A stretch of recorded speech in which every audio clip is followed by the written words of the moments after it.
This is your source for upcoming foosball action and news. It's the Inside Foos Tournament Preview. And this, of course, comes to you specially provided by InsideFoos.com. This feature is going to be something we feature before big tournaments. Give you lots of information about what's coming up. And, of course, the next big tournament, Moneyball, which is taking place in Portland, Oregon next weekend. And Jim, Mark, you got to give us a quick idea as to what you got planned. What's going on? Yeah, no, it's going to be fantastic. Here we are about 5 days before when we're shooting this.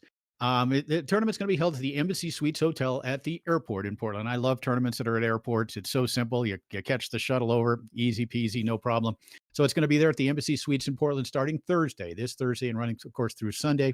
You know, I've had a chance the last couple of years to attend and work and cover these Moneyball events, and I really have enjoyed it. I think they're run well. Obviously, this big Moneyball event, which we'll talk more about who's coming to compete for that.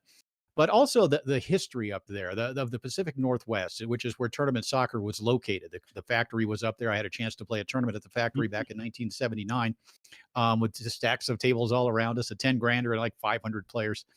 And it was a lot of fun. But there's such history up there with Hall of Famers like Rick Martin and Dan Kaiser, a tradition of great lady players as well, Lotus Leong, of course, and Kathy Brainerd, the two Hall of Famers. From up in that area as well. And every time we go up there, we see a few folks we haven't seen in a long time. The average age of this tournament may be higher than just about any other because of the turnout that you get up at the Moneyball event. You know, it's funny. The last tournament I worked was Moneyball 2020. You know, on the way home, basically the last night there is when we first started to kind of get serious about COVID coming.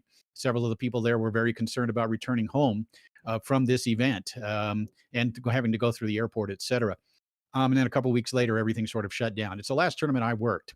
It's also going to be the next tournament I work. So looking back here 5-10 years from now, you're going to go, well, look at that. He worked Moneyball back to back. Yes, it was back to back, 14 months apart. And so looking forward, there's something poetic about that, you know, that coming back and kind of resuming and getting back to it at the same event. But lots of great local players up there, guys like Justin Shaw and Robert Hayes and Cody Byrie and Jeff Pipkin Jr., and a bunch of good old players as well, like Jack Linty and Bob Barnett, Alan Turner and Rich Fosner, who always dress up as the Foos brothers. Literally, it's Belushi and Aykroyd, and they're pretty close to it. And they play their matches like that, and they will next week. And we'll get one of those on table one for sure. And it's really entertaining. Two very good players. Last year, my wife was up there. She actually finished second in both women's singles and women's doubles. Wow. Jamie Toe, the outstanding player out of the Pacific Northwest, out of Vancouver, was the winner in both singles and doubles, with Sarah Peterson, I believe, was her doubles partner. So lots of history up in this part of the country, but it's also a really cool event, a big money event. It's a large entry fee to get into this Moneyball event, which is separate from open singles and open doubles. And last year, of course, Adrian Zamora and James Castillo were the winners of Moneyball. They won't be defending this year, neither of them coming. Oh. Really? But I know, Mark, and you've been kind of more in touch with this than I have about the players that are coming. I know a few of them, and I think you're going to fill us in with some big names that are coming up to Portland. I understand the average age of this tournament is qualify for the $1.99 Denny's Grand Slam menu. So I'm willing to take out the whole tournament room for $1.99 breakfast at 2 a.m. But so I want to go over some of these teams because I think it's because people are starving for foosball. They're willing to come out and travel a little bit. But here's some of the teams we got. So Tommy Atkinson's playing with Arthur Mitchell. Dr. Doomfield Schlafer is playing with Dennis Orey. Tony Spreedeman is playing with Robbie. Brandon Moreland and Ellen Moon, who won the Halloween Classic together this year, are playing together. Looks like Justin Shaw and Cody Byrie. Warren Van Landingham Jr. is playing with Brad Lorraine. And there's some local guys, Jeff Pipkin and Ryan Harvey, Jason Sherrill and Sean Irish. You got the Foos brothers, Rich Fosner and Alan Turk. But there is a rumor that a guy that they call the Duke may be floating around this tournament. And if he should, so John Wayne? No, not that this Duke is by 60 years old. The 60-year-old one. Oh, Norm Duke, the professional bowler. Norm Duke. I got it. The one with the right arm. The one with the cannon right arm that defies physics and time and mortality. Jesus Christ himself will be showing up to the tournament. Floating Rumor into has the it. ceiling. Floating into the ceiling. Unsubstantiated sources say you'd have to put Tony and Robbie as the odds-on favorite. But when you got a team like Tommy and Arthur's been around the block, right? He's won stuff in senior and pro doubles.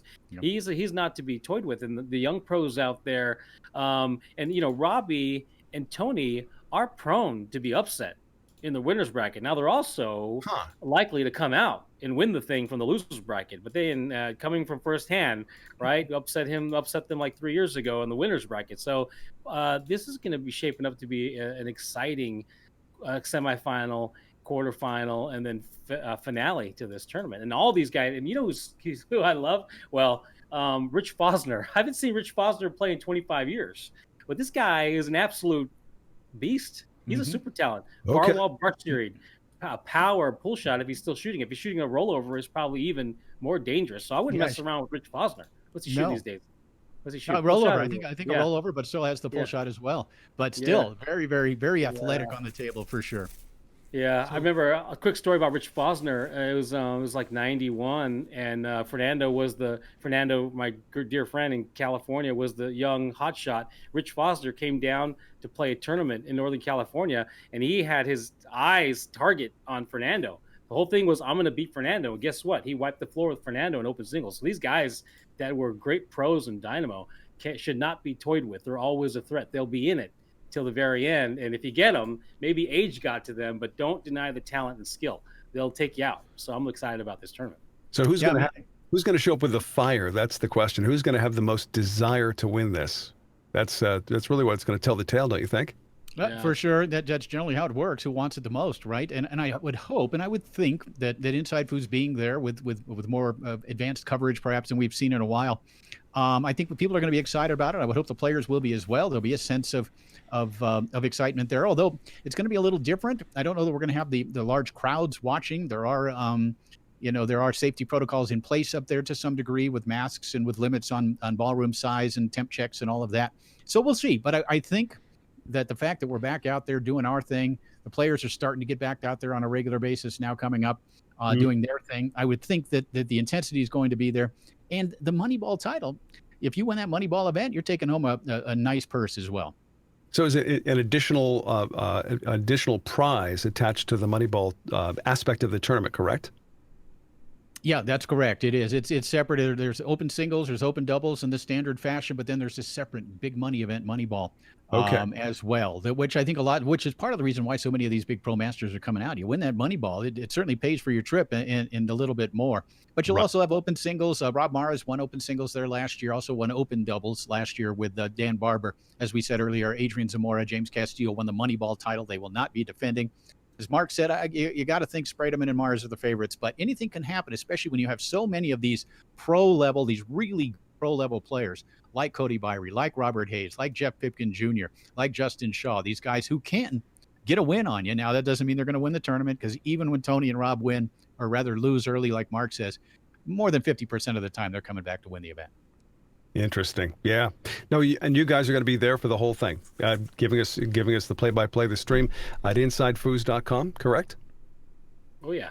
Oh, yeah. Yeah, we'll be there starting Friday night. Friday night, 6 p.m. Pacific time is when we're due to go live. When the first time that I'll be commentating a match will be at 6 p.m. Pacific time, 9 p.m. Eastern time here in the United States. Next week, Mark and I will be sitting there commentating that opening night from Portland, Oregon on Friday. So.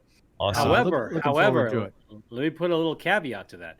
We're going to have at least 2, if not 3 live streams. So it's possible, depending on setup, bandwidth, and however the mechanics of the architecture go setting it up, there may be other channels available before we go live with our commentary. Oh, nice. There's reasons for the subscribers or to subscribe. There may be foosball available on other channels before we go on with our commentary. And so if that happens, you will know. Yep. Okay. Yeah, we'll keep you up to date. Absolutely. And again, that's the Moneyball Northwest 2021 at the Embassy Suites in Portland, Oregon. April 28th through May 2nd. It's going to be an exciting first time out for you guys in quite some time. So looking forward to that, to say the least. Well, of course, that is our brand new feature, Inside Foos Tournament Preview. And you'll be hearing this as time goes on, as more tournaments appear. Lots more action, lots more news about tournaments coming up with the Inside Foos Tournament Preview.